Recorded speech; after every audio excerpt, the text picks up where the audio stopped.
omunye uyaba nazo izimpawu. Umuntu enemoya isikhathi esiningi uyayisense izinto ezingakenzeki. Yeah. Kuba nezimpawu ngathi uyavisualize isikhathi esiningi kube ngazuthi uba nephupho noma ngathi uba nezwi ziba khona kodwa ungabi aware. Ngihluke ngokuthi ngihlala ngqo enkingeni nomuntu angidrayisi abantu bafuna into esheshayo manje mawuzoloku ujikeleza ubala izinto eziningi kubantu abanayo imali. Hlala ngqo entweni ezokwenza umuntu athole imali mayise eyayisukumela ke lenkinga evali izinto zakhe. Indoda imbatha nonkosikazi wayo ephelele emshadweni. Ngoba labantu basuke sebebikiwe emathongeni ashadiswa lamathonga sebeyazana. Ingakho ubona masingena othandweni singashadile sidlala umahlukahlukana.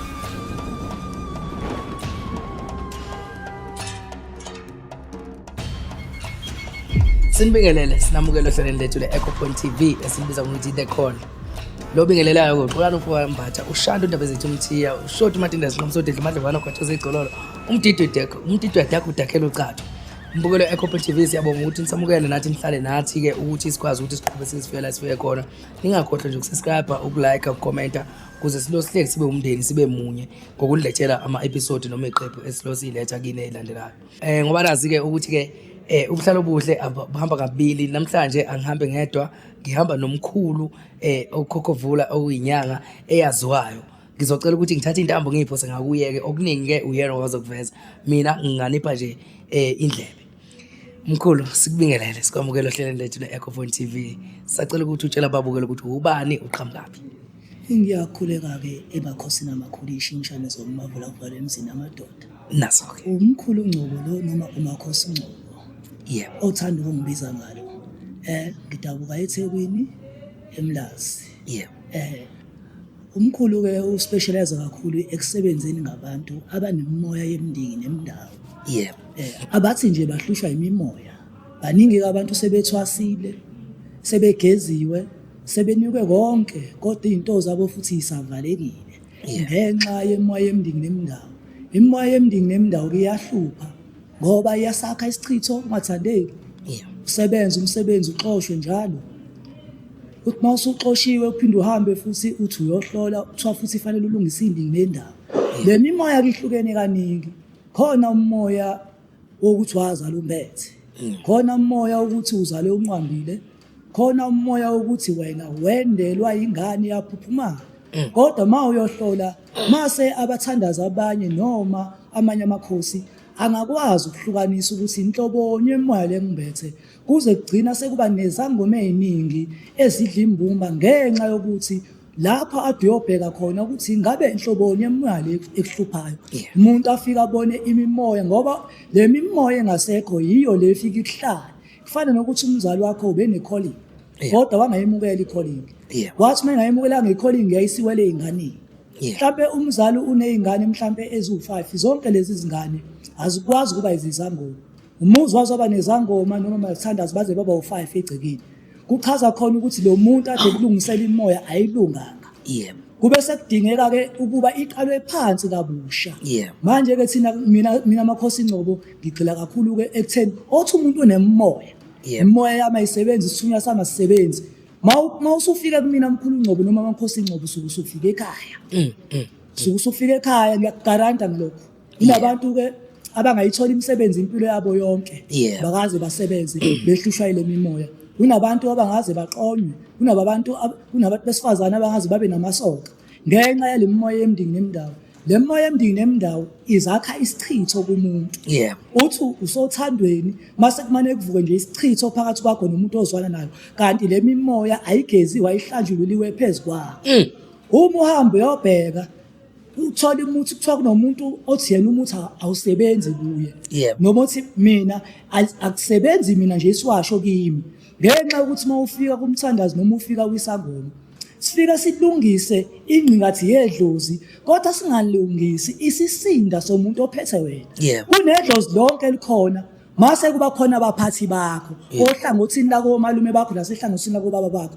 Kuyenzeka ehlangothini laka baba bakho umbathwe umkhulu wayesebenzisa amakhambi. Yep. Kodwa angabi naso isabelo esikhulu sempilo yakho. Yeah. Uthi ehlangothini lako malume bakho masumbathe isalukazi sasithandaza. Yeah. Mase umthandazi noma umakhosi angaboni ukuthi umuntu onepower phezulu komzimba wakho ile sasalukazi sasithandaza. Yeah. Kodwa ngoba le moya ishadisiwe phezulu kwakho futhi ayihlukanisile mase kuqhakambisa kuvela umkhulu weyikhwama. Yeah. Uhambe wena umakhosi noma umthandazi afika ahambe ayovusa indingi nendawo athi mayevusa indingi nendawo mayesevusa lo yamkhulu weyikhwama angamvusi lo owayethandaza mayise yabaxhumanisa. Yeah. Mayise yavaleka into yakho ngoba phela wena umuntu onamandla phezulu kwakho ulo wesithunywa phezulu kwakho. Yeah. Manje wena uhamba ngomuntu onganawo amandla phezulu kwakho ongungumkhulu.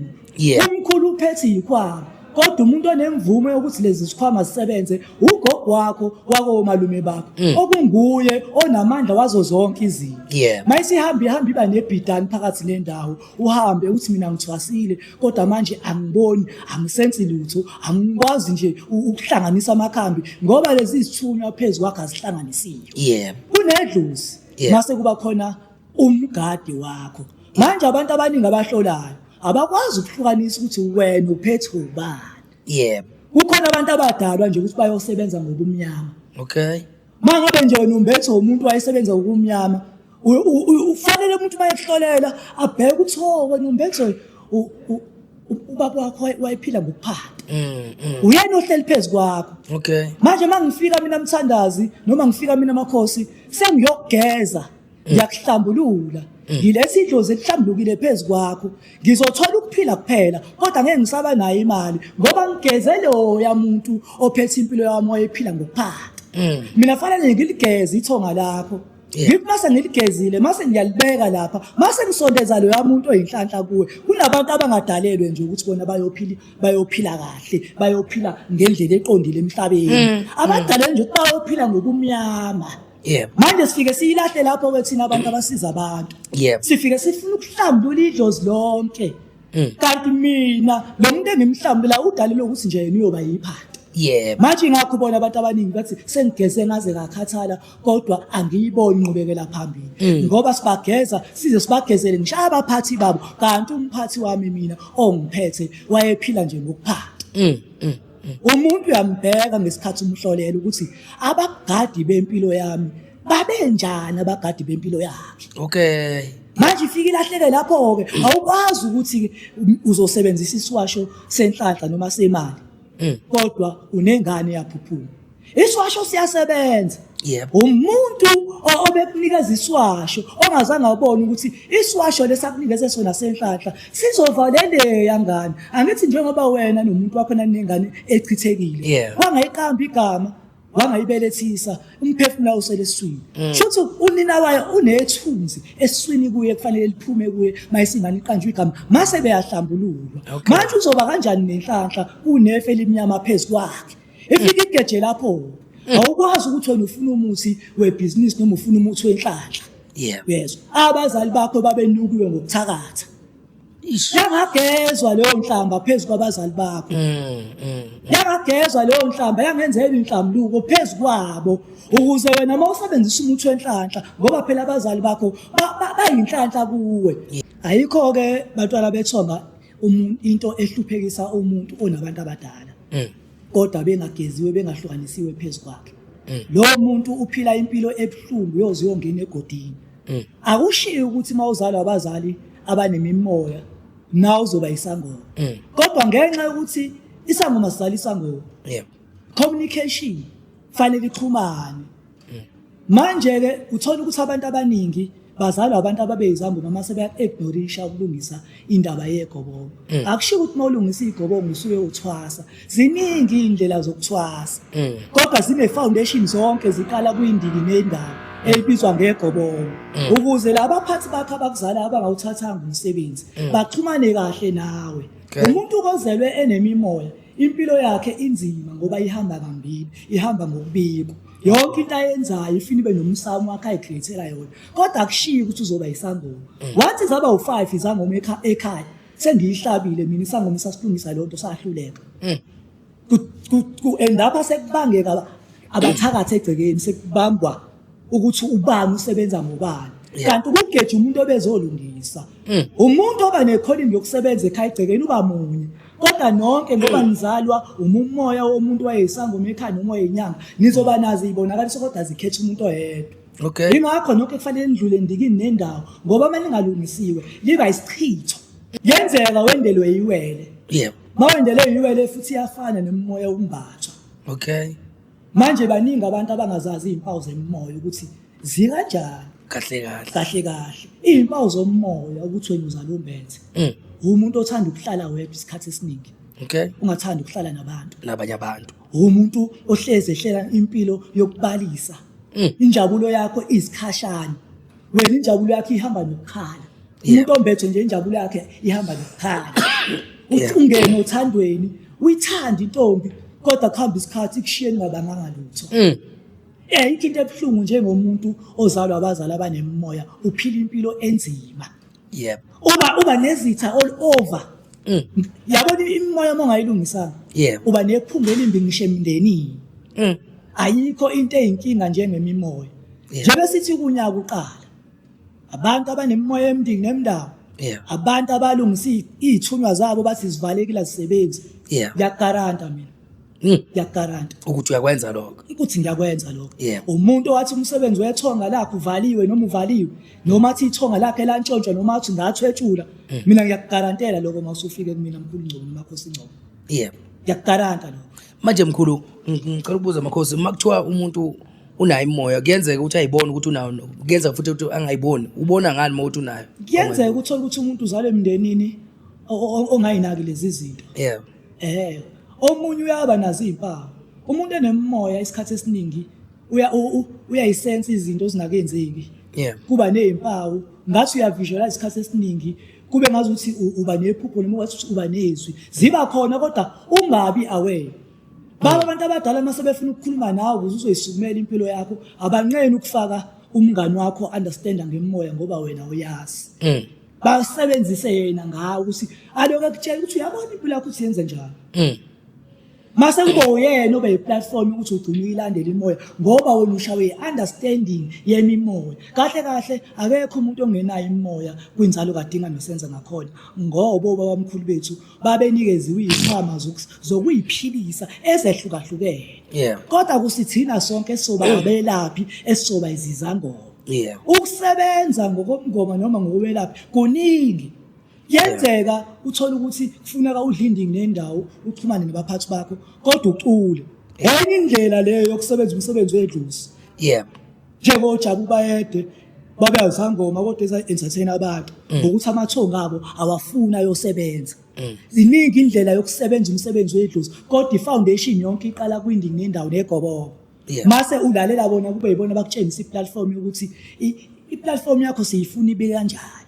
Kuhlukene ukuthwasa kuhlukene ukusebenzisa ukusebenza umsebenzi wabantu abadala akusikhona ukuhlala esigodleni kuphela manje izangoma eziningi imake zafika zakufica ukuthi wena uzala abantu abanedlozi zimane zithi thwasa kanti wawungezelanga ukuzothwasa wena wawuzela ukuthi uzohlanjulula imimoya afanele ikhulume kuwe abantu bakini fanele bakhulume kuwena kungasho mina amakhosi Ngcobo ukuthi manje kuthiwa enza ukuthi mina fanele ngihlabulule idala zakho ngihlabulule indiki lakho kahle mase kuba wena otshela mina ukuthi bathi mangabe mina sengenzela wena ngizokudlisa impande yakaNgcobo kanti umuzi nomuzi unempande yakhona evula izinto zakhona njengoba kudala abantu abadala mangabe benekuzangoma ekhaya yayithinga lema isiqala ukuhlakanipha mayisifakwe egobongeni isizo zeThekwini sizofuna amatoko ngoba kuyazi ukuthi leli gobongo liphenduka isichitho. Yona ke inkinga ke eshaya abantu nje bekuzobe kufeswa kuqala unyaka bayofesa namacala abazali babo abangazange bayimukele imisebenzi abantu abadala bacasha ngenkolo. Uyofuna umsebenzi yozuncama. Namhlanje kuneyintombi zethu ezikhiphi izisu zingasitsheli. Ngisafuna ukubuyela lapha impela kule lezisu ngoba duke wathinta vele eqaleni ukuthi kunabantu abakhipha izisu bese besebenzisa abanye abantu ukuthi belale nabo ukuthi bengabatshelanga ukuthi inhlanhla yami bese idonsa ayitshontshe ngokuthi ngilale nomuntu owakhipha isisu ngoba bengingazi. Manje ngifuna ukwazi ukuthi mkhulu ngokuqonda ukuthi uma sengilale nalo muntu wayintshontsha inhlanhla yami uyakhona nokuyibuyisa inhlanhla yami. Kunjalo khehla lami ngiyakhona ngoba wena nsizwa ubungenacala. lo muntu siyahamba siyohlambulula ithonga lakhe simenzele into eyinhlambuluko nethonga lakhe ngoba nakho ukumbatha nentombi ungakabe indoda kuyicala njengoba ngisho ukuthi kukhona izinto esizenzayo ngenxa yokukhula nangenxa yamandla ngokomthetho wendoda noma umthetho wesiko noma umthetho wesizwe noma kaThixo indoda imbatha nonkosikazi wayo ephelele emshadweni. Yebo. Ngoba labantu basuke sebebikiwe amathongeni ashadiswa lamathonga sebeyazana. Yebo. Ingakho ubona masingena othandweni singashadile sidlala umahlukahlukana. Ngoba kuyenzeka mina ngizalwa abantu ababethandaza. Abangafuni ukungcola ngizalwa amanongo nje kade ngikutshela. Yebo. Intombi yami izalwe izangoma eziphatha imithe emini. Ngokuhlangana kwethu leli thonga lakithi kaNgcobo manje lizohlangana nentombi yami ezalwe ugogo wayo noma umayo isangoma esiphatha imuthi. Yebo. Lizongcola njalo makufika le ntombi izombatha nami.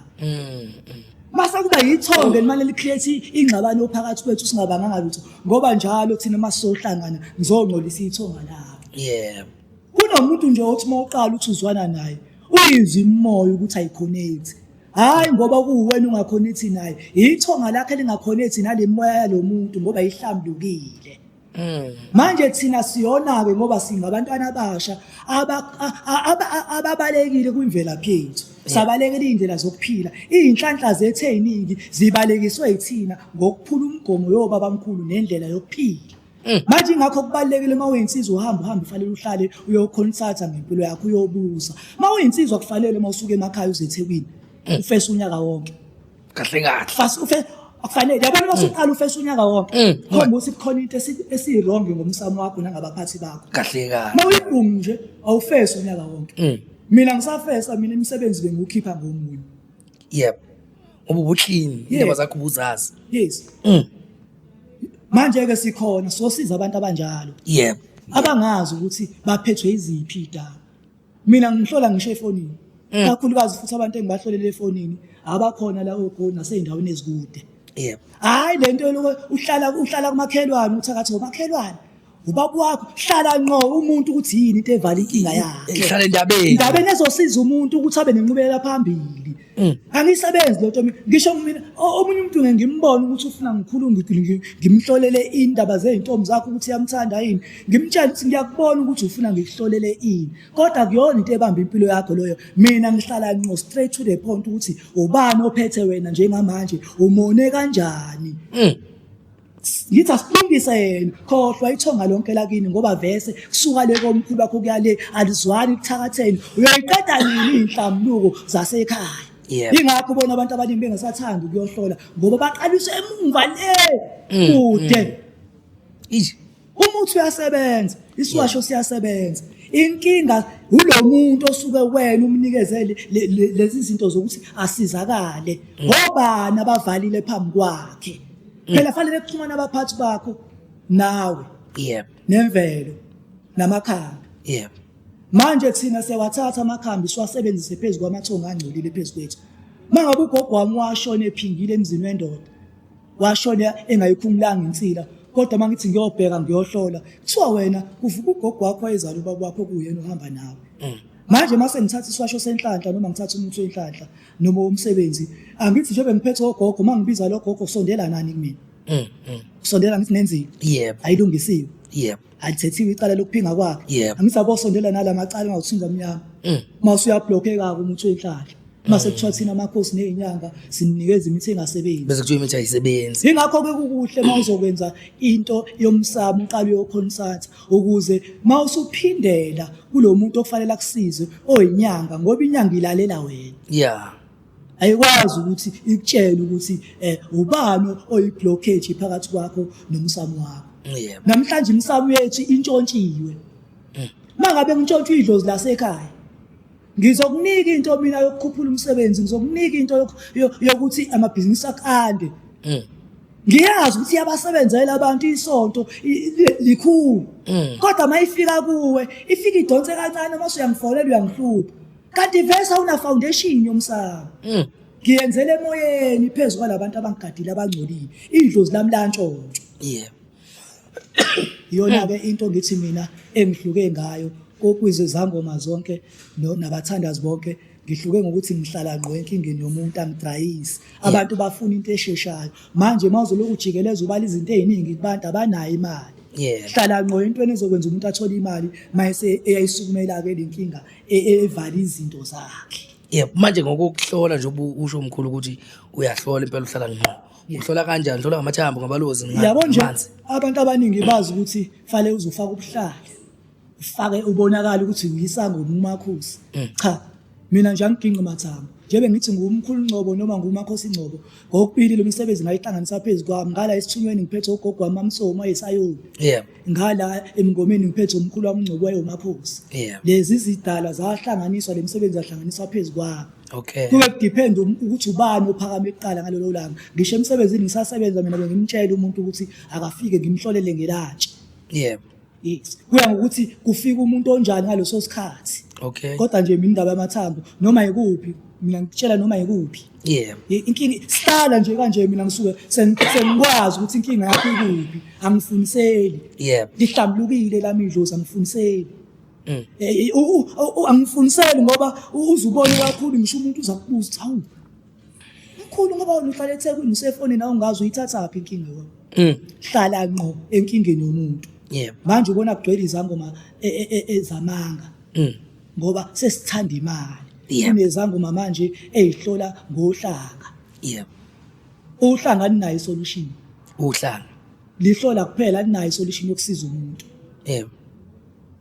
Okay, sekufana nebhizinisi sekuyibhizinisi kubantu. Umuntu mangenawo amandla okumsiza umtshela ukuthi hayi amandla okukusiza ukuze umsebenzi wakho ungafi.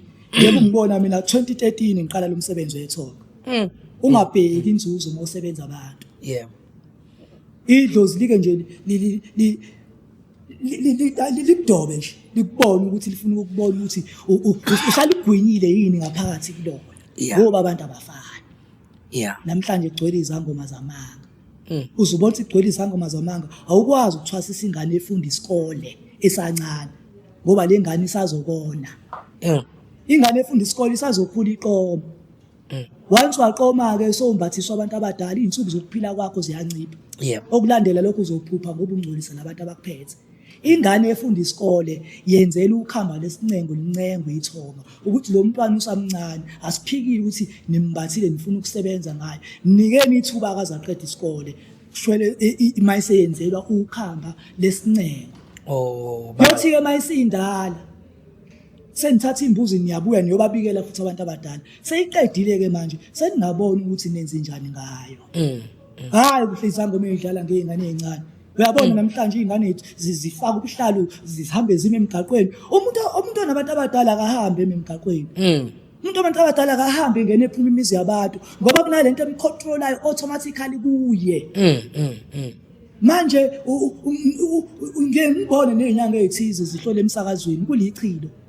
Ngisho bungasizakala kodwa usukhuluma izimfihlo zakithi ngeke ngizisho ngamagama ngihlezi ngilalele ngoba yini azikuthwaselanga zahamba ezakuthatha ngalendlela iyahlonishwa imfihlo yomuzi. Ungayihlola kanjani imfihlo yomuzi eredweni? Uyihlola kanjani imfihlo yomuzi? Uyalinenge ithonga lomuntu yini ke izangoma ke ezingazange ziyohlala komuntu zakuhluphekela umsebenzi wedlozi. Umsebenzi wedlozi uhlale uhlupheke uvala isigodlo uphinde usivule sengasangeni umuntu ingasangenile utho ziningi ingqinamba zokuba uMakhosi. Yikona okukhulisayo futhi ukuthi ube nesineke sabantu. Manje sekugcwele izangoma ezenzi into engekho esiyibuka ukuthi abona izangoma zokudlala lezi.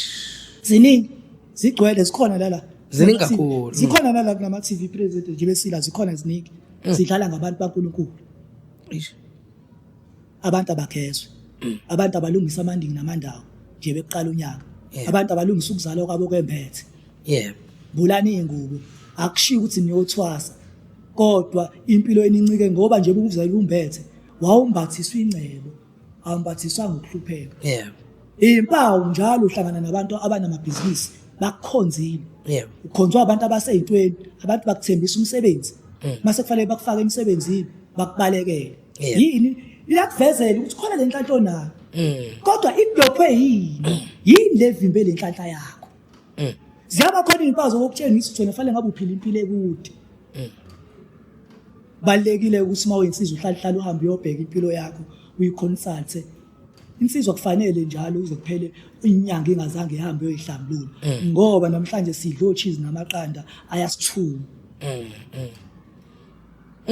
Mkhulu nangu umuntu use-UK noma use-Cape Town or ukuphi East London uyakhona ukumhlola ngefoni makuthi overseas ngisho ngathi ukuphi mkhulu and futhi nezinto zokumsiza ekulungiseni imindeni nemindawo yakhe maye kude sinayo yebo sinayo okay sike silalela ithonga ngaleso sikhathi ukuthi likhuluma lithini lithi uzomsiza kanjani asikwazi thina bathandazi noma thina zangoma ukusho ukuthi yini esiyisebenzisayo zikhona ezinye insiza zamadoda nezabafazi mawusufikile esigodlweni kodwa nje kakhulu into esiyiqhenya ngayo umuntu othi nje mina angikaze ngasebenza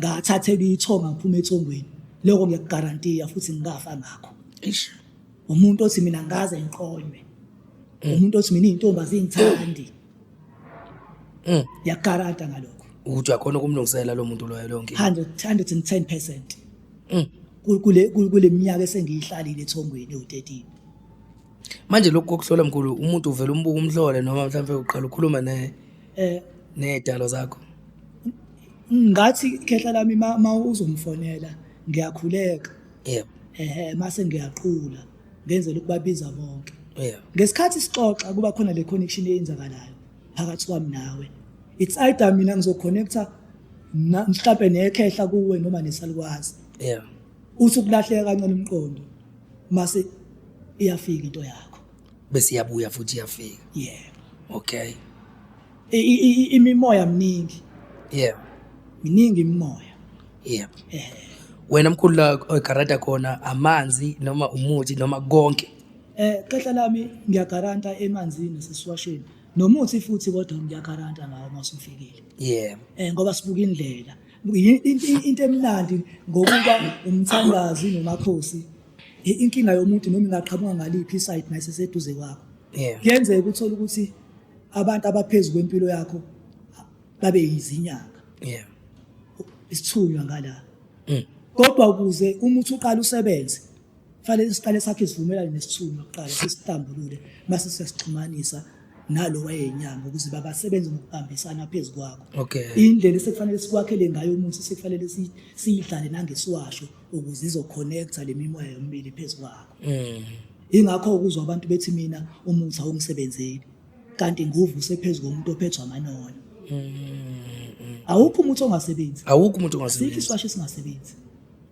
kodwa kuya ngokuthi wena abaphathi bakho bakomana kubo obaba bakho bayisimo sini phezulu kwempilo yakho yebo awukwazi ukuthi wena ungathi uhlelo umuntu owayethandela abantu besifazane kuthiwa umbetho ubaba wakho ayethanda abantu besifazane noma umbetho umkhulu wakho ayethakatha kunomuntu oyophila kanjalo uyozofa ungadlali isonto uNkulunkulu oyisihlulela isikwa sakho lesi mangiyogeza lokhokho wayethakatha mina shuthi sengiyazivala mina ukuphila angithi uyena omkhulu phezulu kwempilo yami angigeza idlozi lasekhaya phela mina ngifike ngigeza idlozi lasekhaya angithi wena ufuna ukuphila awufuna ukuhlupheka siyasakhe sivumela sithi wena umbetho umuntu wayethakatha wena ukuthakatha kwakhe phela wayekhipha imithi le engasiyo eyokuphila kuwo manje mase ngimhlambulula lo muntu ngikutshela ukuthi uyena isikhondla phezulu kwempilo yakho shuthi mina sengiyakuhluphekisa and kuzohlupheka uzohlupheka ngoba phela usumvalile uzoqhela phela ifike ilahleke lapho ungaligezi idlozi lomuntu aphila ngalo ilona kufanele uliphakamise phela ulipha amandla kakhulu ukuze aphile impilo yaphambili mangizwa lo muntu owayebishop noma oyemfundisi yonke into yami ifuna ihambe ngenkolo yebo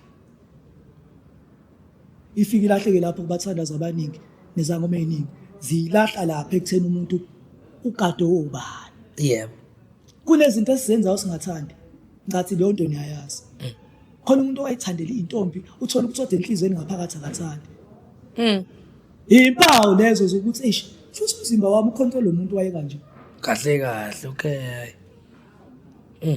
uma umisilade ekhaya funa ulisefe ukuthi iliphi idlozi lalibusa phakathi ekhaya ungamisi iladi ngokuthanda kwakho bingahambisani nabantu ababephila la ekhaya kwenzeka umisilado uthothi khona abantu khona izifundiswa nje ezayifundile izona eziletha inhlanhla la ekhaya ezazihlula abantu ababephatha imithi ngoba abantu ababefundile bebesonda la ekhaya baningi kodwa ukuze bangabangi sekufanele mina ke ngimisilado lisetafuleni leyifundiswa ngiphinde ngimisilado liphansi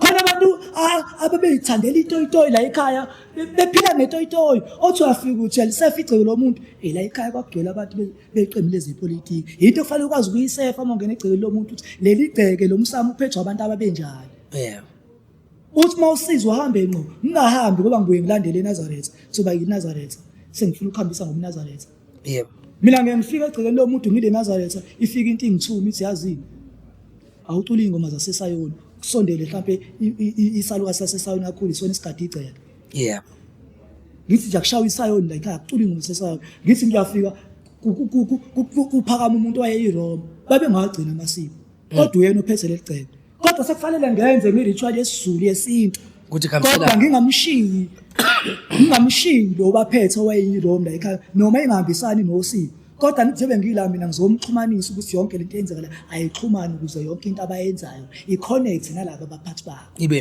ibe impumelelo ngingenzi ngokuthanda kwami iyalalelwa umoya uyalalelwa ungenzi ngokuthanda kwakho ingakho ukubona izangoma eziningi nabathandazi uthola ukuthi bamukisa abantu kunomuntu ophethwe ithonga lenzuza inzuza ke impophomo kunomuntu ophethwe ithonga lesithunywa lasemoyeni kunomuntu khona umuntu ophethwe abalozi kube umuntu ophethwe ithonga lamabuthe lentaba awukwazi ukuthatha umuntu owayephethwe ithonga lentaba ungakamhlambululi wenza iconnection namathonga akhe wonke uthi yomfaka empophomeni uzommukisa uzoba necala ngoba lo muntu akaconnect namanzi ufuna uqala umenza connect namanzi ahlukene amathonga khona umuntu nje owamanzi nje impilo yakhe yamanzi aza wafile mishelele ofahlala isikhathi eside engazange ayolwandle ayoyiphosela imali yamashumi nesibani sakhe esimhlophe ayosicelela lento iyenzeka kumuntu inama-feelings ukuthi abantu abasalaleli umuntu nomuntu ophilayo uney'dalwa zakhe ey'hamba naye nezinto ezenzeka kuye yingakho ubona sibeke iy'nwele ngoba imvamisa izinto ezimbi isayini yokuqala ekutshela iy'nwele ithonga lihlala ekhaya ngisho uzovelelwe inkinga uzohamba endaweni elo ngiqale kube kushwaqika inwele lezi dotsana amathonga ethu ayasixwayisa inkinga thina sahambe ngemvelo sekungcola abaphathi bethu mkhulu wena uyithatha plento njengoba nje unayo lolu bizo lakho lubuyaphi uma umntwana wethonga ufunda uzufe khona isikhathi la khona ukubona izinto engathi uyaphupha noma uyadlala kodwa kakhulukazi ithonga mali kufundisa liyaqhelanisa nabangani nawo wonke umuntu ngisho ekhaya ungafuneki kunuke uhlale wedwa uthi mawuhleli wedwa izimpawu zihlukene mase kuba nje namazwi akhulumayo siyazi into ukuthi nekuthi kanje kusuka ukuthi uma umntwana wethonga uhlezi ufunda ngaso sonke isikhathi ingakho kungafanele uhlezi usemsindweni kakhulukazi futhi uma usebenza ngisho nangesithunywa yonke into esithunyweni yalapha yonke into ewukuphila komuntu ungathi ngoba ubone mina ngikimikisela ubisi ngakumikisela amaqanda laphambi kwakho wasuthi awu kanti kulula kanje ukugeza umuntu izongasebenzi ngoba isandla ehlala ekusona asinikeziwe amandla ngakho ke ukusuka kwakho obizo lakho kwaze kwafika ekutheni uzulisebenze ngokwenkolo iyipho ongena kiyo akuphazamisanga ngani ukholo lakho make wamukela ukuba umakhosi usenkolweni yomNazaretha ayiningi ingqinamba nezinkulumo esibhekana nazo ziningi futhi izinto esizenziswa abaphathi bethu yabo nje mina ngeke ngaba nenkinga yokuvuka abantu ababengahlambukanga abangiphambanisa nomthetho wenkolo kodwa mangithi ngenzela amakholo noma ngithi ngenzela abantu ngifuna ukufosa ngendlela yenkolo ngisavakashele yilabo ngizoba ney'nkinga imihlobo ngizongabi namali ngoba ngivalele labantu abangivakashelile ngaleso sikhathi